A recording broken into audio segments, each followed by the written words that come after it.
Ibu selalu menyuguhiku pil vitamin untuk suamiku. Katanya untuk stamina, tapi mengapa tubuhnya makin lemah? Di balik senyumnya, aku mendengar bisikan dingin, semua akan terlihat alami. Sebenarnya apa maksud ibu? Sebelum lanjut jangan lupa absen dulu ya. Kali ini aku pengen tahu kalian nontonnya dari kota mana aja. Tulis di kolom komentar, siapa tahu ada yang satu kota, atau malah ketemu teman baru dari berbagai daerah di Indonesia bahkan luar negeri. Dan seperti biasa, kalau kalian suka dengan konten di channel ini, jangan lupa tekan tombol like sebagai bentuk dukungan kalian, tinggalkan komentar juga ya, biar aku tahu pendapat kalian dan bisa bikin konten yang lebih seru lagi ke depannya. Tentunya subscribe juga, karena sangat penting agar channel ini bisa terus berkembang dan menghadirkan konten-konten yang makin bermanfaat serta menghibur buat kalian semua. Aku Anita. Sering berpikir bahwa kisah hidupku terasa seperti dongeng yang tiba-tiba menjadi nyata. Menikah dengan Yoga, pria yang bukan hanya sukses sebagai pemilik perusahaan besar, tapi juga baik hati dan penuh perhatian, adalah impian banyak wanita. Kami tinggal di sebuah rumah mewah bergaya klasik modern di kawasan elit Jakarta Selatan. Dikelilingi taman yang selalu terawat sempurna, di mata orang luar, kami adalah pasangan sempurna. Di mataku kehidupan pernikahan kami terasa hangat, namun ada satu celah kecil yang selalu terasa dingin. Rutinitas vitamin pagi yang tak pernah terlewat dari tangan Ibu Skar ibu mertuaku. Setiap pagi sebelum Yoga berangkat ke kantor, Ibu Skar sudah siap dengan secangkir teh hangat dan sebutir kapsul bening di atas piring kecil. Kapsul itu selalu sama, berwarna putih bersih, tanpa merek yang mencolok. Yoga menelannya tanpa ragu. Sudah bertahun-tahun ini terjadi, bahkan jauh sebelum aku hadir. Ini vitamin khusus untuk staminamu nak. Selalu itu. Kalimat yang sama yang diucapkan Ibu Skar dengan nada lembut dan senyum tulus yang mencapai matanya. Dia akan menepuk bahu Yoga, tatapannya penuh kasih, seolah dia benar-benar mengkhawatirkan anaknya. Walaupun Yoga hanya anak angkat, awalnya aku tidak pernah ambil pusing. Wajar saja, Ibu Skar adalah tipikal ibu yang sangat protektif. Apalagi Yoga memikul beban perusahaan mendiang suaminya Pak Hartawan, yang dikenal sebagai salah satu konglomerat paling berpengaruh di negeri ini. Setelah Pak Hartawan meninggal mendadak karena serangan jantung 4 tahun lalu, perhatian Ibu Skar pada Yoga memang meningkat drastis. Dia seolah bertekad memastikan pewaris utama itu tetap sehat dan kuat. Yoga sendiri sangat menghargai perhatian itu. Namun semakin lama, semakin aku merasa ada kejanggalan yang sangat halus, seperti benang kusut di sudut karpet yang indah. Aku tak bisa menunjuknya, tapi keberadaannya mengganggu.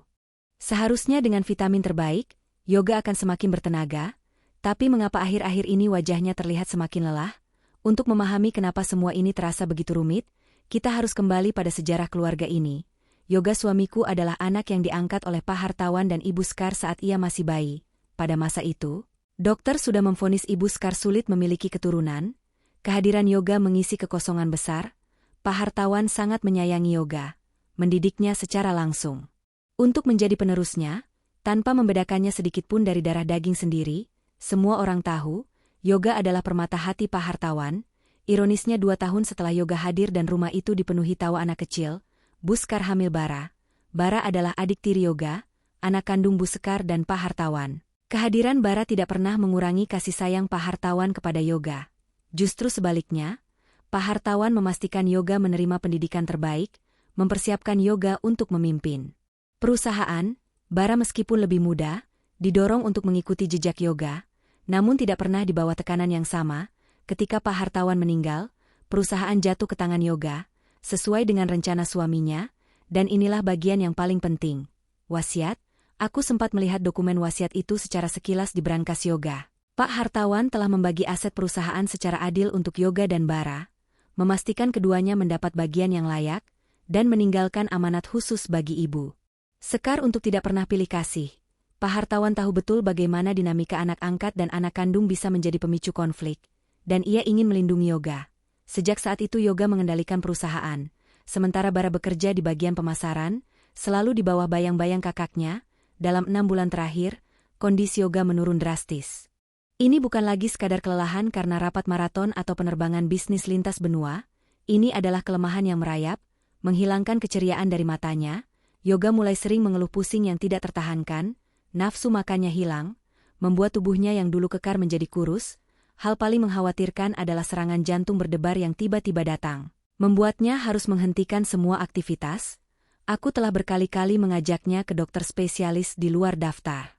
Keluarga, Tapi Yoga selalu menolak dengan alasan, "Ibu sudah mengurus semuanya sayang. Ada Dokter Irsyad, dia yang paling tahu kondisiku." "Ya, Dokter Irsyad, dokter keluarga yang telah melayani keluarga hartawan selama puluhan tahun," Ibu Skarlah yang memanggilnya kembali. Setiap kali Yoga merasa tidak enak badan, Ibu Skar akan menelepon Dokter Irsyad. Dan dokter itu akan datang ke rumah, memberikan pemeriksaan singkat, dan selalu berakhir dengan kesimpulan yang sama.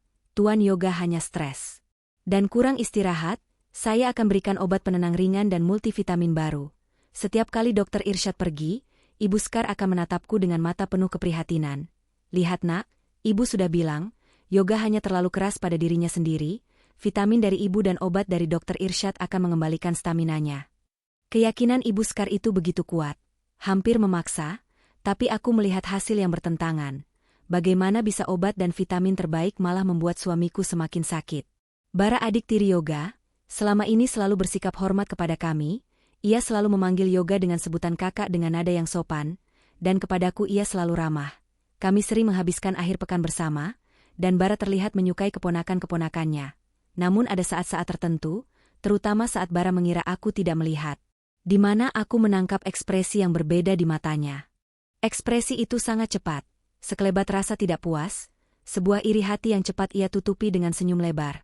Suatu kali saat makan malam perusahaan, di mana Yoga baru saja mengumumkan proyek besar bernilai triliunan, Bara bersulang untuk Yoga.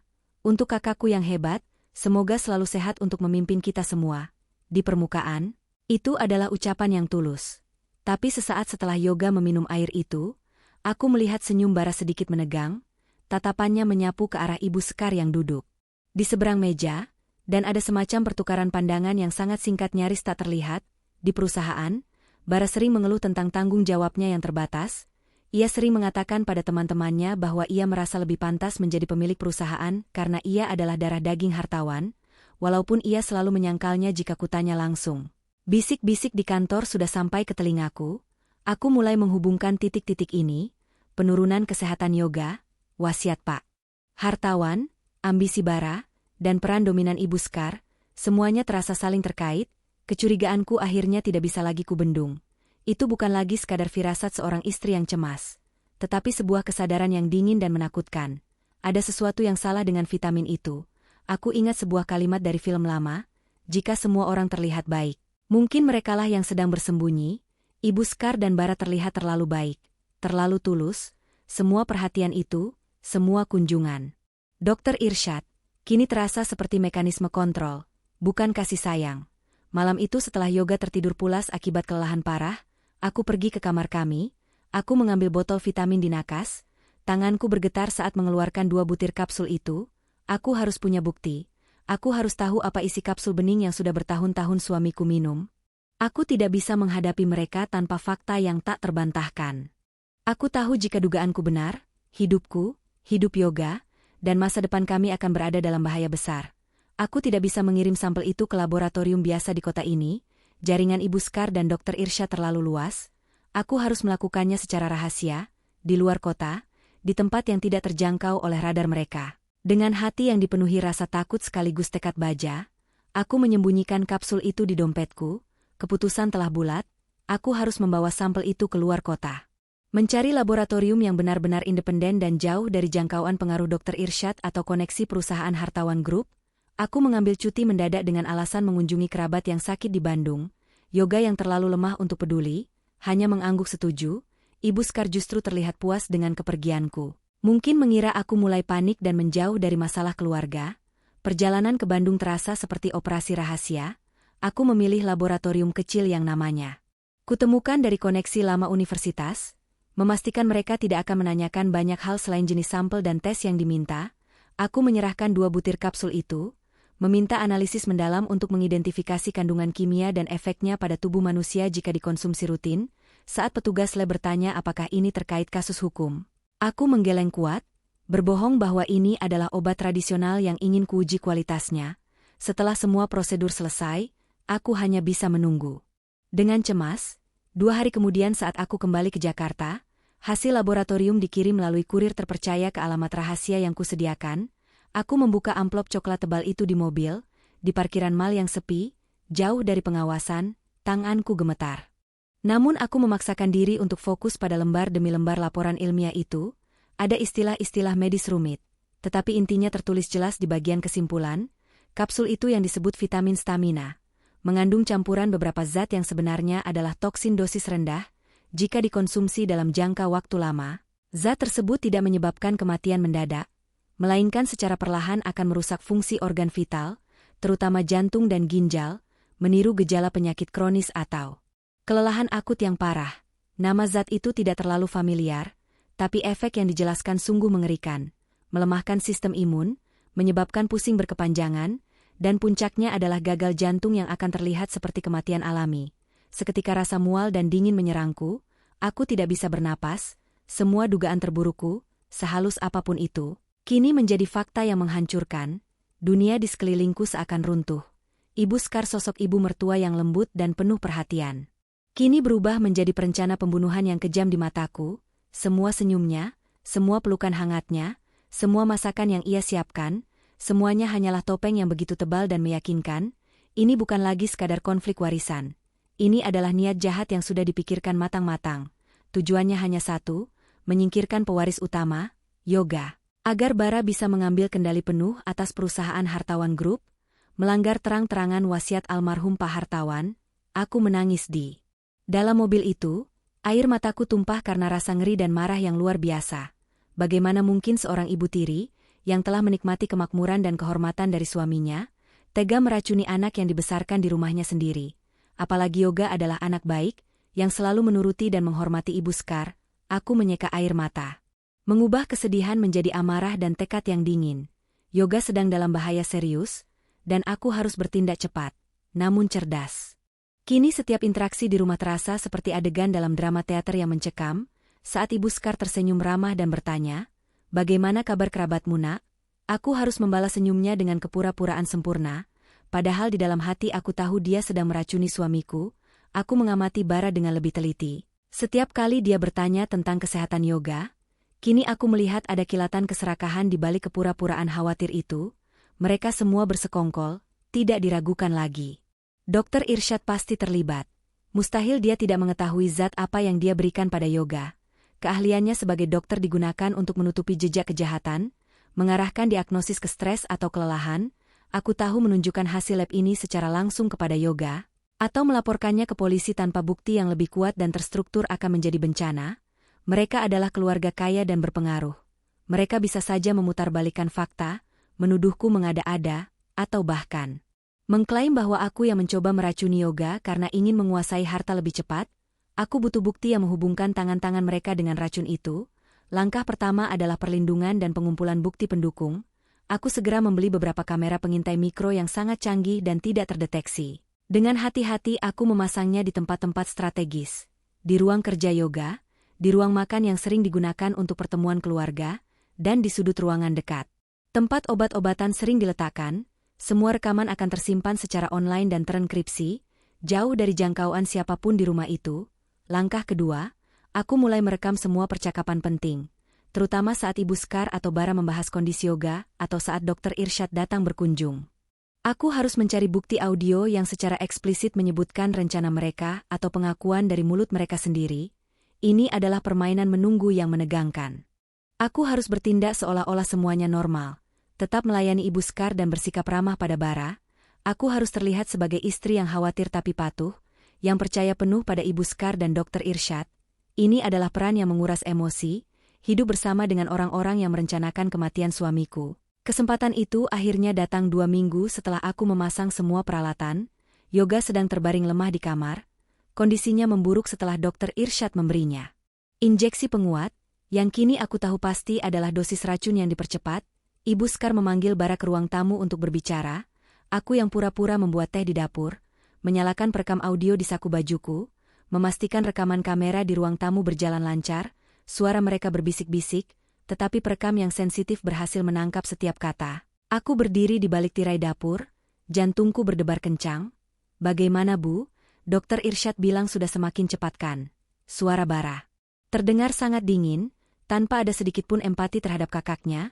Ibu Scar menjawab dengan nada yang sama, tenang dan terencana. "Tentu saja, Nak. Obat yang disuntikan Dr. Irsyad kali ini dosisnya lebih tinggi. Dia bilang dengan kondisi jantung Yoga yang sudah sangat lemah karena asupan rutin yang ibu berikan selama ini, sebentar lagi semuanya akan selesai. Kita harus terlihat sangat sedih Bara. Ingat, harus terlihat sangat alami. Bagus, bisik Bara. Perusahaan akan segera menjadi milik kita sepenuhnya. Yoga yang terlalu bodoh untuk menyadari bahwa kasih sayang ayah hartawan padanya tidak akan pernah sama dengan statusku sebagai anak kandung. Sekarang semua akan kembali ke tempat yang seharusnya. Aku hampir menjerit, kata-kata itu, dosisnya lebih tinggi. Sebentar lagi semuanya akan selesai. Dan pengakuan Bara tentang status anak kandung, semuanya terekam jelas, ini bukan lagi asumsi. Ini adalah bukti audio yang tak terbantahkan tentang konspirasi pembunuhan berencana. Kepalaku pusing, betapa kejamnya hati seorang ibu yang rela mengorbankan salah satu anaknya demi ambisi anak kandung dan harta. Mendengar rekaman itu membuatku merasa seperti sedang berdiri di tepi jurang. Aku kini memegang hasil laboratorium yang membuktikan racun dan rekaman audio yang membuktikan niat mereka. Ini sudah cukup untuk bertindak. Namun aku tidak bisa langsung melapor ke polisi. Aku harus memberitahu Yoga. Dia harus sadar sebelum terlambat. Yoga yang selalu menganggap Ibu Skar sebagai pahlawannya, pasti akan mengalami pukulan emosional yang hebat. Aku harus menyiapkan diri untuk menghadapi penolakan dan rasa tidak percaya darinya, tapi ini menyangkut nyawanya. Dan aku tidak bisa menundanya lagi. Aku memindahkan semua bukti, hasil lab, rekaman audio, dan klip video samar, ke dalam sebuah flash disk kecil, menyembunyikannya di kalung yang selalu kupakai. Malam itu setelah Ibu Skar dan Bara tidur, aku duduk di samping Yoga di tempat tidur, wajahnya pucat, napasnya dangkal, rasa sakit melihat suamiku menderita akibat perbuatan orang-orang yang ia cintai memicu tekadku. Aku memegang tangannya yang terasa dingin. Aku harus sangat berhati-hati dalam menyampaikan kebenaran yang kejam ini. Aku harus menjadi kekuatannya, bukan sumber keraguan. Inilah saatnya untuk membuka mata Yoga dan bersama-sama merencanakan langkah balasan kami. Aku tidak akan membiarkan mereka menang. Aku duduk di sampingnya, memegang tangannya erat, mencoba menyalurkan kekuatan yang kupunya. Ruangan itu hanya diterangi lampu tidur redup, dan keheningan malam terasa mencekam, seolah alam tahu betapa beratnya kebenaran yang akan kusampaikan. Aku menatap wajah Yoga yang pucat dan tampak lebih tirus dari biasanya. Rasa sakit di hatiku semakin menjadi-jadi. Aku memulai dengan pelan, sangat hati-hati, seolah berjalan di atas pecahan kaca. Aku tidak langsung menuduh Ibu Skar. Aku mulai dengan kekhawatiran yang kurasakan mengenai penurunan kesehatannya yang tak wajar. Aku menceritakan tentang vitamin yang selalu ia minum, dan bagaimana aku diam-diam mengirimkannya ke laboratorium untuk diuji. Yoga mendengarkan, matanya yang sayu kini mulai memancarkan kebingungan dan sedikit marah. Anita, Ibu Skar tidak akan pernah melakukan hal buruk padaku. Dia adalah ibuku. Bisiknya, suaranya lemah karena sakit dan ketidakpercayaan. Dia hanya sangat mengkhawatirkanku. Reaksi itu sudah kuduga. Selama bertahun-tahun, Yoga hidup dalam narasi bahwa Ibu Skar adalah ibu yang penuh kasih. Ikatan itu meskipun bukan darah, sangat kuat. Rasa pengkhianatan dari orang yang dicintai adalah hal yang paling sulit diterima. Aku tahu jika aku mendesak, dia akan menolakku. Aku menghela napas panjang dan menarik napas dalam-dalam. Aku tahu ini sangat sulit sayang, tapi aku tidak bicara tanpa bukti. Aku melepaskan kalung dari leherku, membuka flash disk yang tersembunyi, dan memasukkannya ke laptop. Aku memutar rekaman audio dari ruang tamu, rekaman Ibu Skar dan Bara. Aku tidak memutar semuanya. Hanya bagian yang paling jelas dan kejam, suara Bara yang menyebut soal ambisi, dan suara Ibu Skar yang mengonfirmasi dosis lebih tinggi. Dari suntikan Dr. Irsyad, saat suara dingin Ibu Skar dan Bara memenuhi kamar, mata Yoga terbuka lebar, wajahnya yang pucat kini berubah menjadi merah padam, lalu kembali pucat, tubuhnya menegang. Pengkhianatan itu tidak disampaikan olehku. Itu disampaikan langsung oleh suara mereka sendiri. Yoga mendengarkan dengan napas yang memburu. Kata-kata itu menusuknya lebih dalam daripada racun itu sendiri. Ibu yang ia cintai, adik yang ia hormati, merencanakan kematiannya hanya demi harta. Setelah rekaman selesai, keheningan kembali. Yoga tidak menangis, tidak berteriak, ia hanya diam, menatap kosong ke layar laptop yang menampilkan hasil lab dengan istilah medis yang mengancam nyawanya. Keheningan itu jauh lebih menyakitkan daripada ledakan emosi apapun. Itu adalah keheningan seseorang yang jiwanya baru saja hancur berkeping-keping. Mereka ingin aku mati. Bisiknya, suaranya serak, bukan sebuah pertanyaan, melainkan sebuah penerimaan yang pahit. Mereka melakukan ini padaku. Setelah ayah membesarkanku, setelah semua yang kulakukan untuk Bara dan perusahaan, ia mencoba bangkit, tapi tubuhnya terlalu lemah. Aku memeluknya erat, membiarkannya menyalurkan rasa sakitnya. Yoga akhirnya menerima kenyataan. Ia menyadari bahwa semua kebaikan, semua vitamin, semua kunjungan Dokter Irsyad adalah bagian dari sandiwara keji. Rasa bersalahnya karena meragukan mereka tiba-tiba digantikan oleh amarah yang membara dan rasa sakit yang mendalam karena pengkhianatan. Ia telah mempertaruhkan nyawanya sendiri karena kepercayaan buta. Setelah syok awalnya berlalu, mata Yoga mulai memancarkan api tekad yang sudah lama hilang karena sakit. Dia adalah Yoga yang kukenal, cerdas, strategis, dan tidak mudah menyerah. Dia tahu kami tidak bisa mundur. Kita harus hentikan ini, Anita. Sekarang juga, ini bukan hanya tentang harta. Ini tentang keadilan. Ayah pasti tidak akan membiarkan ini terjadi. Yoga mengambil alih peran sebagai perencana, meskipun ia harus berbaring. Kami berdiskusi dengan suara sangat pelan, merencanakan langkah selanjutnya, karena Ibu Skar, Bara, dan Dokter Irsyad yakin Yoga sedang berada di ambang kematian. Kami harus menggunakan keyakinan mereka itu sebagai senjata kami. Yoga harus berpura-pura kondisinya memburuk drastis. Seolah racun itu sudah mencapai batasnya, strategi kami sederhana. Yoga akan meminta Dokter Irsyad datang lagi untuk perawatan terakhir. Kami harus menangkap basah mereka saat mereka melakukan tindakan kriminal. Dengan bukti fisik yang kuat, Yoga harus menjadi umpan. Aku sangat takut. Tapi Yoga meyakinkanku bahwa ini adalah satu-satunya cara untuk mendapatkan keadilan tanpa memberi mereka celah untuk menyangkal atau melarikan diri. Kami sepakat untuk menghubungi kenalan lama Yoga di kepolisian, seorang perwira yang sangat ia percaya, tanpa melibatkan jaringan lokal yang mungkin sudah dipengaruhi oleh kekuasaan Ibu Skar. Kami harus bergerak sangat rahasia. Pagi harinya drama dimulai. Yoga berakting dengan sangat meyakinkan. Dia memanggil Ibu Skar. Suaranya terdengar sangat lemah dan panik, mengeluh bahwa jantungnya terasa berhenti dan napasnya sangat sesak. Ibu Skar yang datang dengan wajah penuh kepura-puraan cemas segera menelepon Dokter Irsyad. Aku mengamati dari kejauhan. Senyum kecil kepuasan yang nyaris tak terlihat melintas di bibir Ibu Skar saat ia mengira rencananya berhasil. Bara juga datang, berdiri di ambang pintu kamar, tatapannya penuh harapan yang tidak bisa ia sembunyikan. Dokter Irsyad harus segera datang, nak. Dia akan memberimu suntikan penguat terbaik, kata Ibu Skar, mengelus rambut Yoga. Aku hampir berteriak padanya, tapi aku harus menahan diri. Kami telah mengatur semuanya.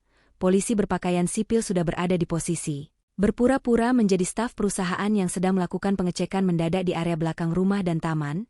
Tidak lama kemudian Dokter Irsyad tiba, terburu-buru dengan tas medisnya. Ia masuk ke kamar Yoga dengan wajah yang tampak berwibawa. Tuan Yoga, Anda terlalu stres, jangan khawatir. Saya akan memberikan injeksi khusus ini untuk menenangkan sistem saraf Anda dan memperkuat jantung yang lelah, katanya dengan nada meyakinkan, padahal ia tahu betul injeksi itu adalah dosis mematikan yang mereka harapkan akan mengakhiri hidup Yoga secara alami. Dokter Irsyad mulai menyiapkan suntikan. Jarum suntik itu berkilauan di bawah cahaya lampu kamar. Ibu Skar dan Bara berdiri mengawasi di dekat tempat tidur.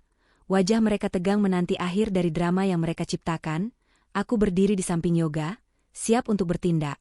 Tepat saat Dokter Irsyad mengangkat lengan Yoga untuk menyuntikkan cairan mematikan itu, Yoga bertindak. Meskipun tubuhnya lemah, ia mengerahkan sisa kekuatannya, mencengkeram pergelangan tangan Dokter Irsyad dengan kuat.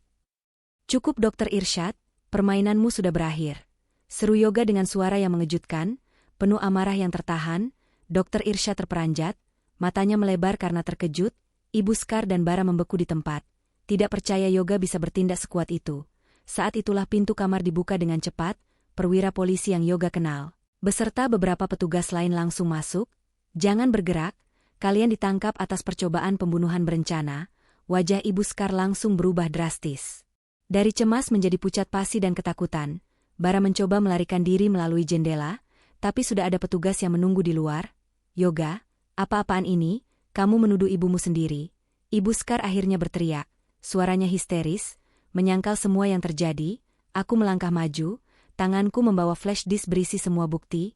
Kami tahu, Bu Skar. Semuanya sudah terekam, semua teruji di laboratorium. Wasiat Pak Hartawan adalah untuk keadilan, bukan untuk pembunuhan. Keadilan datang seperti pukulan keras, meruntuhkan semua topeng kasih sayang palsu yang selama ini menyelimuti keluarga Hartawan. Mereka semua, Dokter Irsyad, Bara, dan Ibu Skar, diborgol di depan mata kami. Yoga hanya bisa menyaksikan dengan mata penuh luka. Lega karena selamat, tetapi hancur karena pengkhianatan yang tak termaafkan. Kamar itu yang tadinya dipenuhi ketegangan rencana pembunuhan, kini dipenuhi keheningan canggung dari petugas yang bekerja dan rintihan penyesalan yang terlambat. Ibu Scar yang tadi histeris menyangkal, kini hanya bisa menangis sesenggukan saat petugas membawanya keluar. Dia tidak lagi menunjukkan wibawa seorang nyonya besar.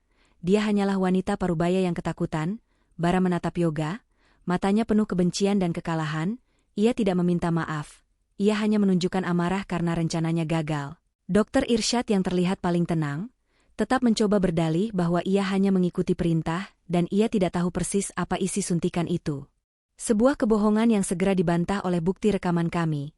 Setelah mereka dibawa pergi, keheningan menyelimuti rumah itu, keheningan yang berat, bukan lagi hening yang diselimuti kebohongan. Yoga ambruk di tempat tidur. Tubuhnya lemas karena telah mengerahkan seluruh tenaganya untuk konfrontasi itu. Aku duduk di sebelahnya. Aku minta maaf sayang. Aku tahu ini adalah cara terburuk untuk tahu kebenaran. Yoga menggeleng pelan. Bukan salahmu Anita, aku yang terlalu bodoh, terlalu percaya. Pada topeng itu, ia terdiam sejenak, kemudian melanjutkan dengan suara yang lirih. Aku tidak tahu harus merasa apa, lega karena selamat tapi sakit Anita, ditusuk dari belakang oleh orang yang kupanggil ibu. Luka emosional ini jauh lebih parah dari racun yang selama ini menggerogoti fisiknya. Yoga harus menghadapi fakta bahwa seluruh masa lalunya, semua kasih sayang yang ia kenal, dibangun di atas fondasi kebohongan yang rapuh. Beberapa hari berikutnya dihabiskan Yoga untuk pemulihan intensif. Kami menjauhkan diri dari rumah itu, tinggal di sebuah cafe house yang diatur oleh kepolisian. Dokter spesialis melakukan serangkaian tes untuk memastikan sisa racun benar-benar hilang dari sistem tubuhnya. Mereka mengonfirmasi bahwa dosis racun yang telah dikonsumsi Yoga selama bertahun-tahun sudah sangat mendekati batas fatal, sedikit saja terlambat. Dan ia pasti sudah tiada. Meskipun secara fisik Yoga mulai membaik dengan cepat, pemulihan mentalnya berjalan lambat. Yoga jarang bicara. Ia menghabiskan waktu dengan merenung, menatap foto Pak Hartawan yang selalu tersenyum. Pak Hartawan adalah satu-satunya sosok kasih sayang yang benar-benar tulus dalam keluarga itu, dan Yoga kini merasa sendirian. Aku berusaha keras untuk membuatnya merasa aman dan dicintai. Aku memasak makanan kesukaannya, menemaninya membaca laporan perusahaan, dan memastikan ia tahu bahwa aku selalu ada di sisinya. Namun ada satu hal yang terus menggerogoti pikirannya, sebuah kontradiksi yang menyakitkan. Mereka ingin aku mati, tapi ayah, dan bahkan Ibu Scar di awal. Mereka memberiku segalanya, mereka memberiku nama, harta, dan hidup yang mewah. Mereka yang membesarkanku. Bagaimana mungkin aku mengirim Ibu Scar ke penjara Anita? Rasa bersalah itu muncul, walaupun Ibu Scar adalah pelaku kejahatan. Yoga tidak bisa menghapus ingatan bahwa wanita itu pernah memberinya tempat berlindung, makanan, dan pendidikan. Ini adalah dilema moral yang menghantam Yoga, keadilan versus ikatan masa lalu. Sementara Yoga berjuang dengan batinnya, proses hukum berjalan, kami menyerahkan semua bukti yang kami miliki, hasil lab, rekaman audio dan video, serta keterangan resmi dari dokter yang memeriksa Yoga. Bukti-bukti itu sangat kuat. Dr. Irsyad dalam tekanan interogasi, akhirnya mengakui semuanya. Dia membenarkan bahwa Ibu Scar lah yang memintanya meracik vitamin khusus itu bertahun-tahun lalu. Tak lama setelah Pak Hartawan meninggal, awalnya Irsyad menolak, tapi Ibu Scar menggunakan pengaruhnya dan mengancam akan menghancurkan karir serta reputasinya. Irsyad mengaku dia takut, dan akhirnya tunduk. Dia juga mengakui bahwa suntikan terakhir yang ia berikan adalah dosis fatal, yang dirancang untuk menyebabkan gagal jantung mendadak. Meniru penyebab kematian Pak Hartawan, pengakuan Irsyad ini menguatkan posisi kami.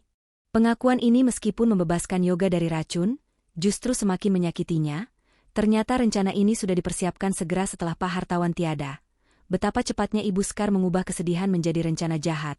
Bara juga mengakui bahwa ia sepenuhnya tahu dan setuju, didorong oleh rasa iri karena Yoga, anak angkat, menguasai seluruh warisan dan kehormatan keluarga.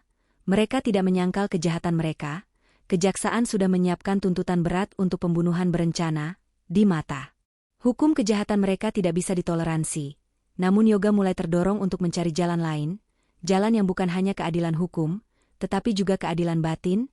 2 bulan berlalu, Yoga kembali memimpin perusahaan, tapi ia melakukannya dengan semangat yang berbeda. Dia jauh lebih bijaksana dan hati-hati. Namun ia tidak bisa melupakan Ibu Scar dan Bara yang kini ditahan sambil menunggu persidangan. Yoga membuat keputusan mengejutkan. Ia meminta pengacaranya untuk mengatur kunjungan rahasia ke tempat tahanan. Kunjungan pribadi tanpa publikasi media, aku menemaninya, khawatir dengan dampak emosional yang mungkin terjadi. Saat bertemu Ibu Scar, Yoga melihat seorang wanita tua yang terlihat jauh lebih tua dari usianya, rambutnya berantakan, matanya bengkak. Begitu melihat Yoga, Ibu Scar langsung menangis terisak-isak. Bukan tangisan sandiwara yang biasa ia tunjukkan, tapi tangisan yang penuh penyesalan dan keputusasaan. Yoga, Ibu minta maaf, Ibu hilaf, Ibu hanya takut kehilangan kekuasaan, dan ingin bara aman, tapi Ibu salah. Maafkan Ibu nak. Ia memohon, mencoba menyentuh tangan Yoga melalui jeruji pembatas, kemudian Yoga menjenguk Bara. Bara tidak lagi congkak atau iri, ia terlihat rapuh dan malu. Aku tahu aku salah kak, aku iri padamu, tapi aku tidak seharusnya ingin membunuhmu, ayah pasti sangat kecewa. Aku minta maaf kak. Ucap Bara lirih. Yoga melihat ada penyesalan sejati dalam tatapan mereka. Meskipun itu datang sangat terlambat, bagi Yoga melihat mereka hancur, terlepas dari kejahatan mereka, membuatnya merasa bersalah. Walaupun mereka berniat buruk, mereka telah membayar harga yang mahal, yaitu hilangnya kebebasan dan kehormatan mereka. Yoga menyadari bahwa ia tidak ingin hidup dengan beban mengirim ibunya dan adiknya ke penjara seumur hidup. Setelah kunjungan itu Yoga kembali ke rumah dengan tekad baru. Dia tidak bisa membiarkan kebencian menguasai hidupnya, dan dia tidak ingin melanjutkan lingkaran kehancuran ini.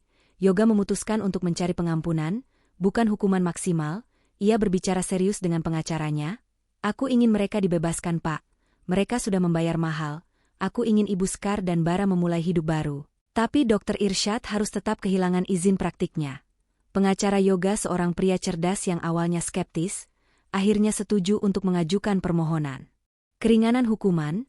Yoga berargumen bahwa Ibu Scar dan Bara meskipun bersalah, telah memberikan Yoga kehidupan dan masa kecil yang layak berkat Pak Hartawan, dan bahwa mereka telah menunjukkan penyesalan yang mendalam. Pengacara bekerja keras untuk menegosiasikan hal ini, berfokus pada fakta bahwa Yoga selamat dan penyesalan mereka bisa menjadi dasar rehabilitasi. Pada akhirnya melalui proses negosiasi hukum yang rumit, dan dengan campur tangan Yoga sebagai korban utama, kesepakatan tercapai. Dr. Irsyad sebagai pelaku medis dicabut izin praktiknya selamanya. Sementara itu Ibu Scar dan Bara mendapatkan vonis bersyarat, dengan kewajiban untuk menjalani rehabilitasi dan melepaskan semua hak warisan dan kepemilikan di perusahaan Hartawan Group. Yoga telah memilih belas kasih daripada dendam. Sebuah keputusan yang menunjukkan kedewasaan dan kebesaran hatinya. Keputusan ini tentu saja tidak mudah kuterima pada awalnya. Setelah melihat dengan mata kepala sendiri bagaimana mereka merencanakan kematiannya, rasanya pengampunan adalah hadiah yang terlalu mahal untuk diberikan kepada penjahat. Kami berdebat lama mengenai hal ini. Aku berargumen bahwa mereka harus merasakan hukuman setimpal, demi keadilan dan pencegahan. Aku mengerti Anita, tapi lihatlah mereka. Mereka hancur, penyesalan mereka itu nyata. Aku tidak ingin hidupku dipenuhi kebencian.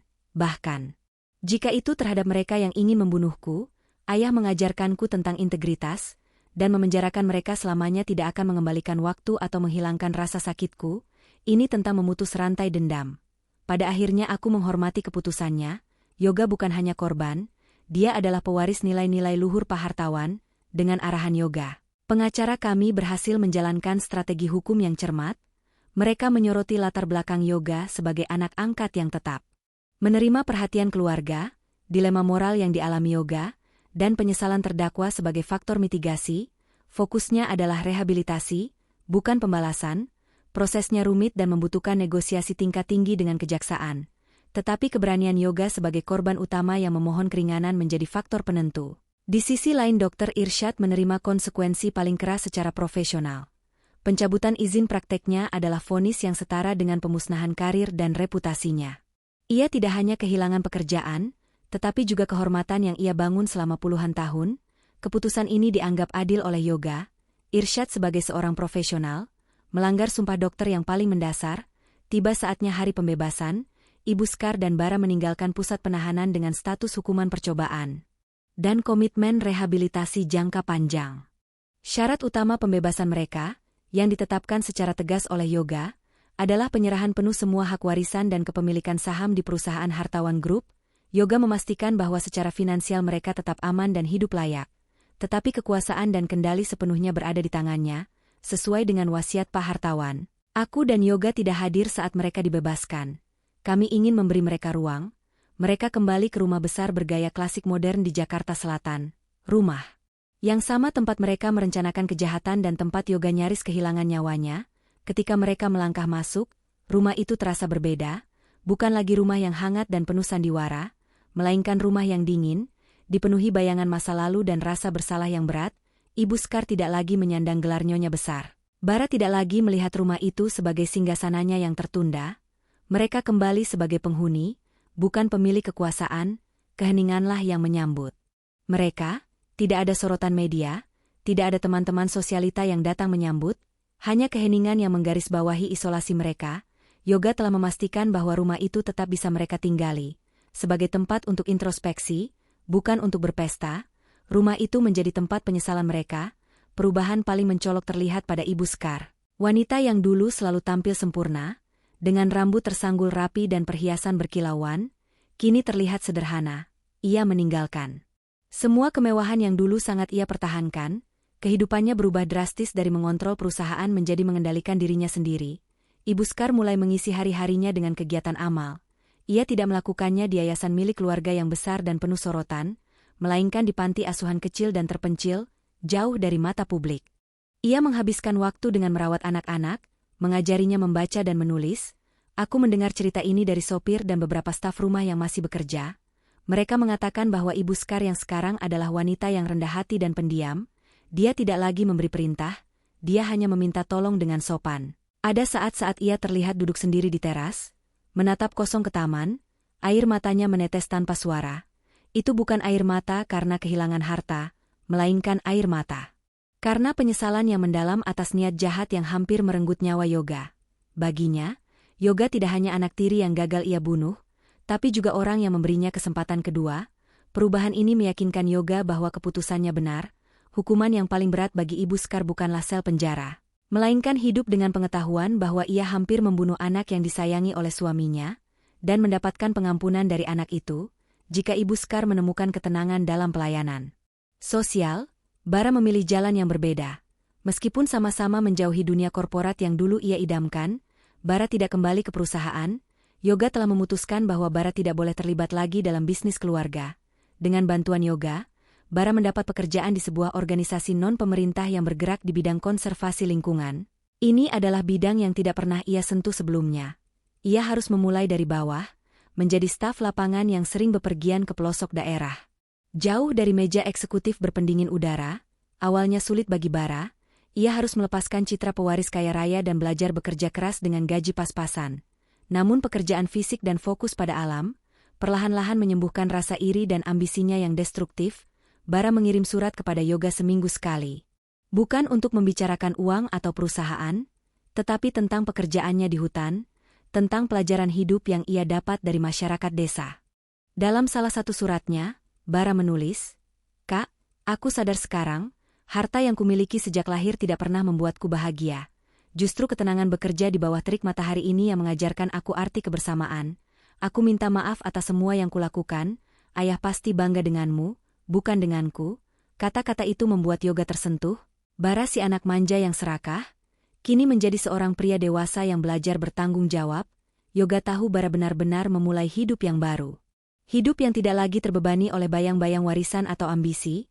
Meskipun Ibu Skar dan Bara kini tinggal di rumah yang sama, hubungan mereka dengan Yoga dan aku diatur dengan batas yang jelas.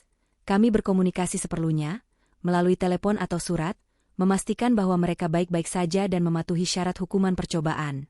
Yoga setelah sembuh total secara fisik dan batin, memimpin Hartawan Group dengan visi baru. Ia mengintegrasikan nilai-nilai kemanusiaan dan etika yang ia pelajari dari pengalamannya yang nyaris fatal. Perusahaan menjadi lebih fokus pada tanggung jawab sosial. Meskipun kami masih harus hidup dengan kenangan pahit tentang pengkhianatan itu. Keputusan Yoga untuk memberi pengampunan telah membawa kedamaian.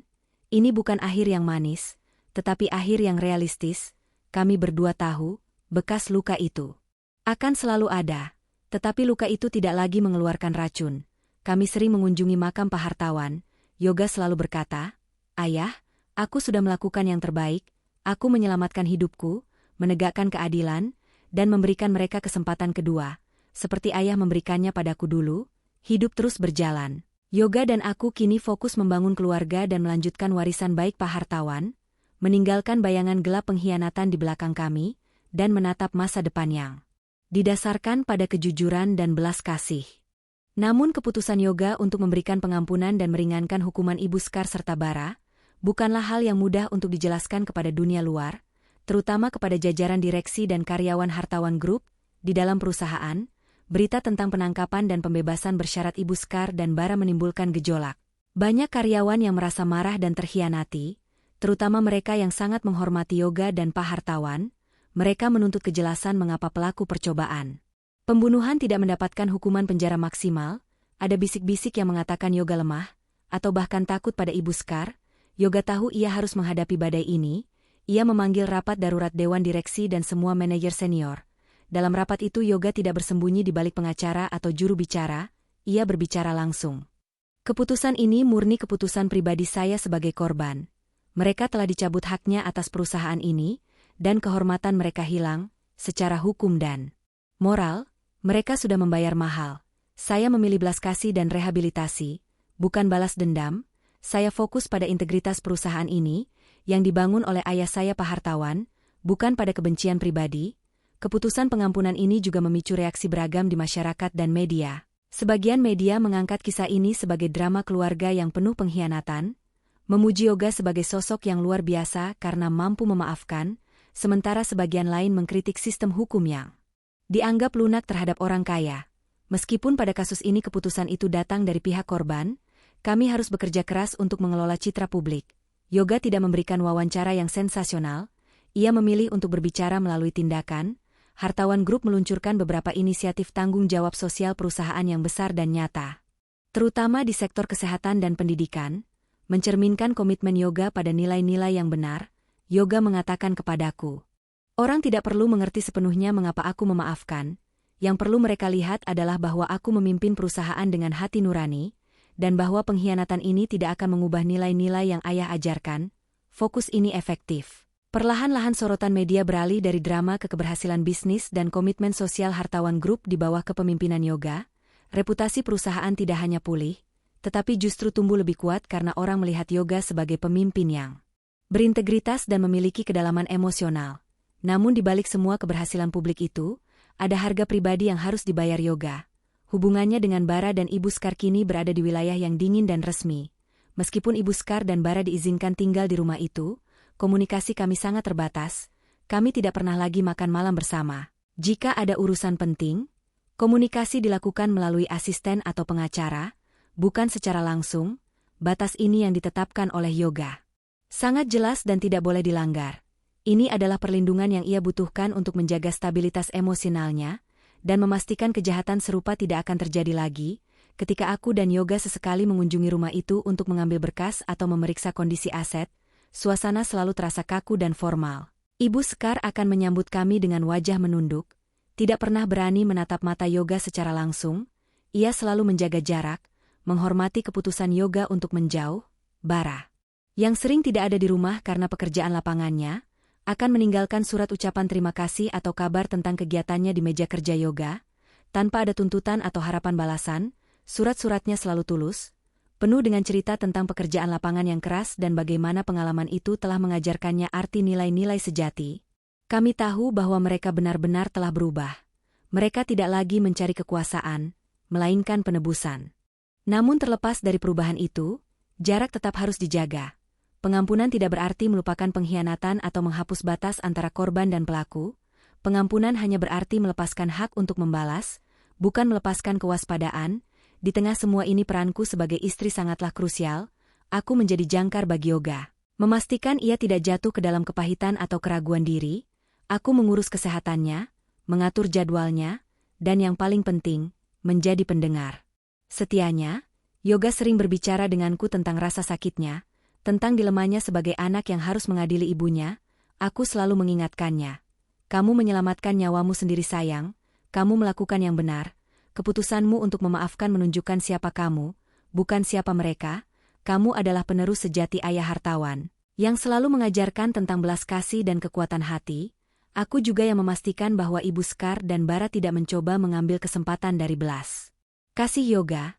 Aku menjaga semua dokumen hukum, memantau pergerakan mereka, dan memastikan bahwa tidak ada pelanggaran terhadap syarat pembebasan bersyarat. Aku adalah mata dan telinga yoga di rumah itu, memastikan bahwa pengampunan itu tidak disalahgunakan, tanpa dukungan dan kewaspadaan yang konsisten. Yoga mungkin akan kembali terjebak dalam pusaran emosi yang merusak. Kami membangun kembali kepercayaan kami, bukan pada orang lain, melainkan pada satu sama lain. Pengkhianatan keluarga itu justru memperkuat ikatan kami sebagai pasangan. Kami belajar bahwa dalam menghadapi kejahatan terorganisir, kejujuran dan kepercayaan mutlak antara suami dan istri adalah satu-satunya senjata yang bisa diandalkan. Tahun-tahun berlalu, kasus Ibu Skar dan Bara menjadi cerita lama yang diceritakan dengan nada berbisik di kalangan elit Jakarta. Dr. Irsyad menghilang dari peredaran, hidup dalam aib, sementara itu Hartawan Group berkembang pesat di bawah kepemimpinan Yoga yang tegas dan etis. Yoga dan aku dikaruniai seorang putri, yang kehadirannya membawa kebahagiaan sejati dan melengkapi rumah tangga kami. Kami tahu babak kelam dalam hidup kami sudah berakhir. Kami telah melewati percobaan pembunuhan, pengkhianatan keluarga, dan dilema moral yang menghancurkan. Kami memilih untuk tidak berlama-lama terjebak dalam bayang-bayang masa lalu. Kami fokus pada pertumbuhan perusahaan, mendidik putri kami dengan nilai-nilai kejujuran, dan menjaga batas yang sehat dengan Ibu Skar dan Bara. Kisah kami adalah bukti bahwa kejahatan terencana yang paling licik pun bisa dikalahkan oleh keberanian dan kekuatan cinta. Walaupun kami kehilangan kepercayaan pada anggota keluarga, kami menemukan kepercayaan yang lebih kuat pada diri kami sendiri dan pada satu sama lain. Yoga berhasil mengubah penderitaannya menjadi sumber kekuatan. Sebuah babak baru di mana ia menjadi pemimpin yang sejati, di perusahaan maupun di keluarganya. Tahun-tahun yang berlalu tidak hanya membawa pertumbuhan pada Hartawan Group, tetapi juga pada putri kami Clara. Kehadiran Clara adalah penawar terbaik bagi trauma masa lalu. Melihat tawa dan kepolosan di wajah putri kami adalah pengingat harian bagi kami tentang apa yang benar-benar penting, dan mengapa kami berjuang untuk tetap hidup. Kami membesarkan Clara dalam lingkungan yang terbuka dan penuh kasih. Tetapi dengan satu hal yang sangat kami jaga, kewaspadaan abadi. Kami tidak pernah lagi sepenuhnya percaya pada kemudahan, atau pada keramahan yang datang tanpa alasan.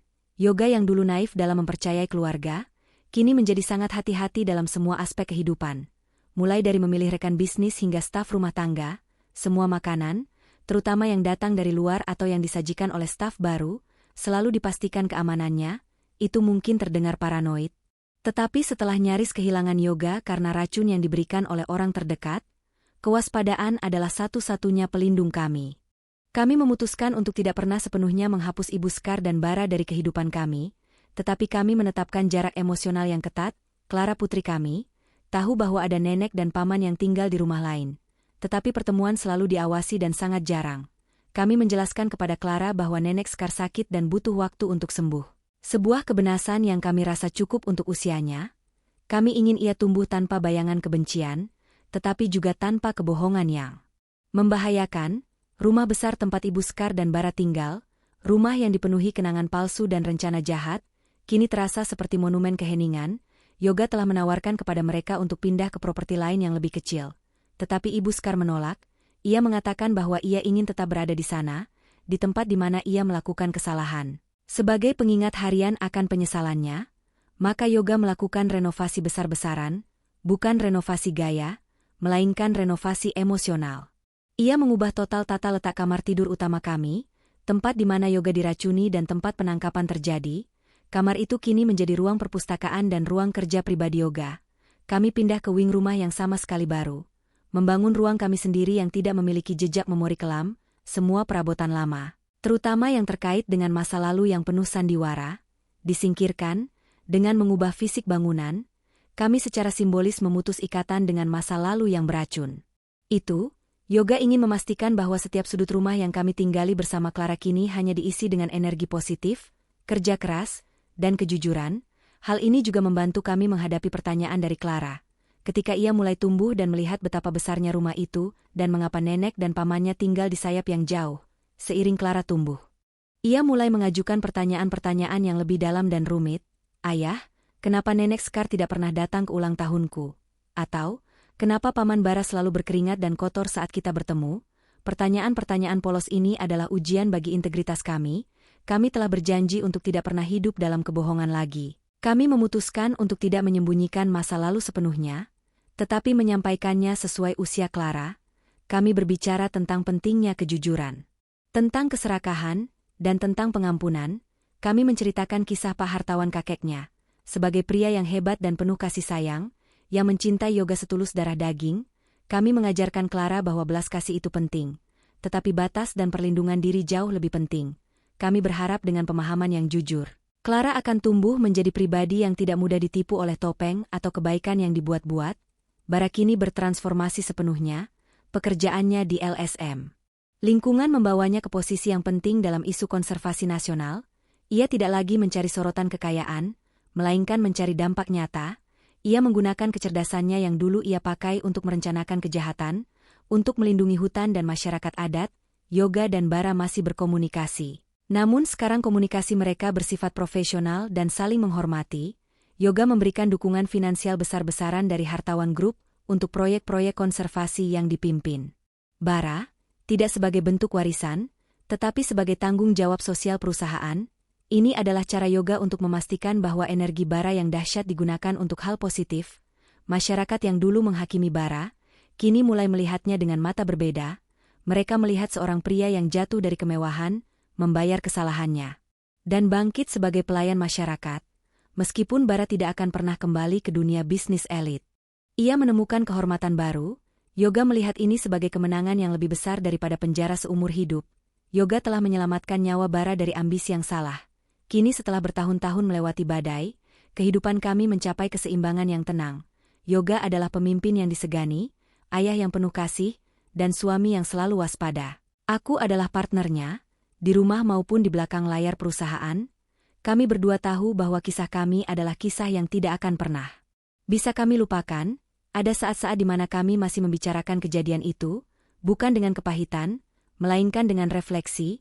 Kami belajar bahwa kejahatan bisa bersembunyi di balik senyum paling tulus, dan bahwa uang bukanlah akar dari kejahatan, melainkan keserakahan dan rasa tidak puas. Kenangan akan racun dan pengkhianatan itu kini tidak lagi melumpuhkan kami, melainkan menjadi pelajaran hidup yang paling berharga. Kami telah berjuang untuk hidup, untuk cinta, dan untuk integritas, dan dalam setiap keberhasilan kecil, dalam setiap tawa Clara, kami tahu bahwa kami telah memenangkan pertarungan terberat dalam hidup kami. Kami telah memilih keadilan, belas kasih, dan kehidupan yang sejati. Keputusan untuk memaafkan Ibu Skar dan Bara, meskipun terasa kontroversial dan sulit, terbukti menjadi salah satu keputusan paling menentukan yang diambil Yoga.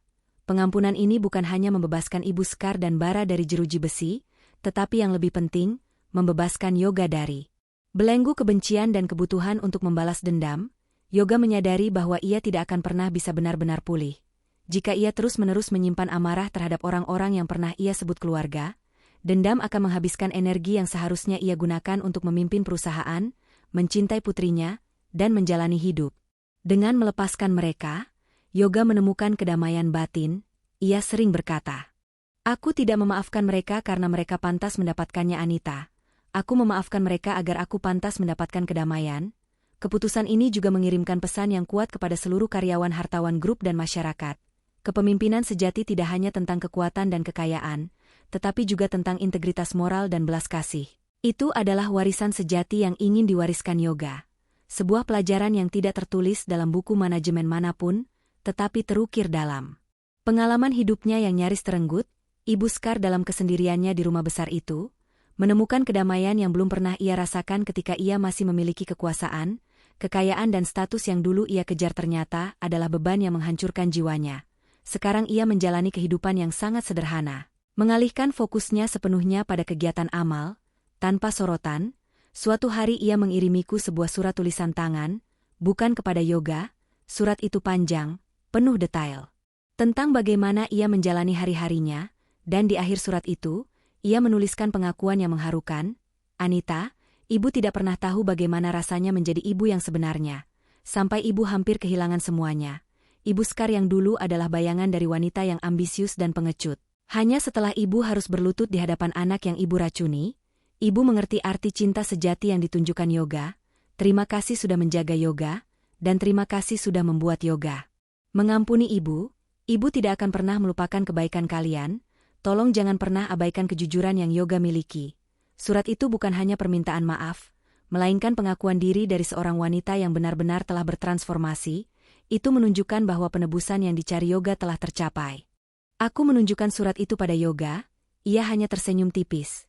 Matanya memancarkan rasa lega yang mendalam. Pengampunan tidak harus berarti melupakan. Itu berarti menerima dan melanjutkan. Bara juga menemukan stabilitas yang dicari-carinya. Ia tidak lagi gelisah, tidak lagi iri. Ia menemukan bahwa kehormatan sejati bukan terletak pada seberapa besar saham yang ia miliki di Hartawan Group, melainkan pada seberapa besar dampak positif yang ia berikan pada lingkungan, pekerjaannya di LSM. Membawanya berkeliling Indonesia, menghadapi tantangan nyata dan mengukur kesuksesan bukan dengan uang, melainkan dengan hutan yang diselamatkan atau komunitas yang diberdayakan. Hubungan Bara dan Yoga kini menjadi hubungan persaudaraan yang jujur. Meskipun tetap dibatasi oleh jarak, mereka tidak lagi bersaing, mereka saling mendukung. Yoga dengan dukungan finansial perusahaannya, dan Bara dengan informasi lapangan dan idealisme. Yoga merasa bahwa ia telah mengembalikan Bara ke jalur yang benar. Jalur yang mungkin akan disukai Pak Hartawan. Bara tidak pernah meminta kembali kekayaan atau kekuasaan. Ia menemukan bahwa kesederhanaan hidup yang jujur adalah kekayaan yang jauh lebih besar. Dia akhirnya memahami bahwa wasiat Pak Hartawan tentang keadilan bukan hanya tentang pembagian harta, tetapi tentang kesempatan bagi Yoga dan dirinya untuk tumbuh menjadi pria berintegritas. Meskipun ia harus melalui jalan yang sangat gelap untuk mencapainya, kami sebagai keluarga inti semakin kuat. Clara tumbuh menjadi anak yang cerdas dan penuh rasa ingin tahu. Mencintai kakeknya Pak Hartawan, melalui cerita-cerita kami mengajarinya untuk selalu mempertanyakan motif, tetapi selalu memberi kesempatan kedua. Yoga memimpin Hartawan Group ke puncak yang belum pernah dicapai sebelumnya. Ia tidak pernah memanfaatkan kisahnya untuk publisitas. Tetapi kepemimpinannya yang jujur dan tegas, yang dibentuk oleh pengalaman pahitnya, menjadi legenda di dunia bisnis. Ia adalah CEO yang karismatik, tetapi selalu berhati-hati, selalu waspada, dan selalu menjunjung tinggi kejujuran. Aku berdiri di sisinya, bukan hanya sebagai istri, tetapi sebagai partner yang mengetahui setiap rahasia dan setiap keputusan. Kami telah melalui api pengkhianatan, dan kami keluar dari api itu dengan emas yang murni. Kisah kami adalah kisah yang penuh rasa sakit, tetapi juga kisah tentang kemenangan integritas dan kebesaran hati. Kami belajar bahwa terkadang, keadilan tertinggi bukanlah hukuman yang dijatuhkan oleh pengadilan, melainkan penebusan yang ditemukan dalam hati yang hancur. Jika dulu aku merasa seperti hidup dalam dongeng yang tiba-tiba menjadi mimpi buruk, kini kami hidup dalam kenyataan yang damai.